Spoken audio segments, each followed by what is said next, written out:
Good morning बच्चों हमारा lesson चल रहा है नटखट चूहा। इसकी हम एक्सरसाइज कर रहे हैं। जो एक्सरसाइज आज हम करेंगे वो पेज 94 पर है। यह है किसके पास जाओगे। चूहा अपने कामों के लिए बहुत से लोगों के पास गया।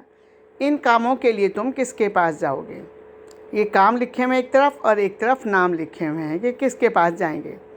पहला है कपड़ा खरीदने, दूसरा है लकड़ी की कुर्सी बनवाने, किताब पर जिल्द चढ़वाने, जिल्द माने कवर, बाल कटवाने, मोहल्ले की रखवाली करवाने, मिट्टी के दिए और सुराही खरीदने और माँ की घड़ी ठीक करवाने। तो इन कामों के लिए आप किसके पास जाओगे। मैंने इनके आंसर आपको इस तरह लिखे हैं। किसके पास जाओगे। काम कपड़ा खरीदने, नाम बजाज। बजाज उसको कहते हैं बेटा जो कपड़े की दुकान होती है, उसको कहते हैं, कपड़ा बेचने वाले को बजाज कहते हैं। तो हम कपड़ा खरीदने कपड़े की दुकान पर जाएंगे या बजाज की दुकान पर जाएंगे। हम ऐसे भी बोल सकते हैं बजाज की दुकान पर जाएंगे। नंबर 2 है लकड़ी की कुर्सी बनवाने। लकड़ी की कुर्सी बनवाने बढ़ई के पास जाएंगे, इंग्लिश में उसको कारपेंटर कहते हैं। किताब पर जिल्द चढ़वाने उसको कहते हैं जिल्द साज। जो आदमी कवर चढ़ाता है किताबों पर उसको जिल्द साज बोला जाता है।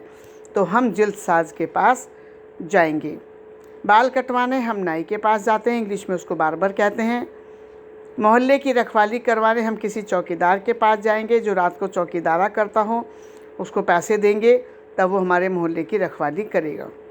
मिट्टी के दिए और सुराही खरीदने के लिए हम कुम्हार के पास जाएंगे क्योंकि वही ये मिट्टी के बर्तन बनाता है। माँ की घड़ी खरीदने के लिए हम घड़ी साज के पास जाएंगे।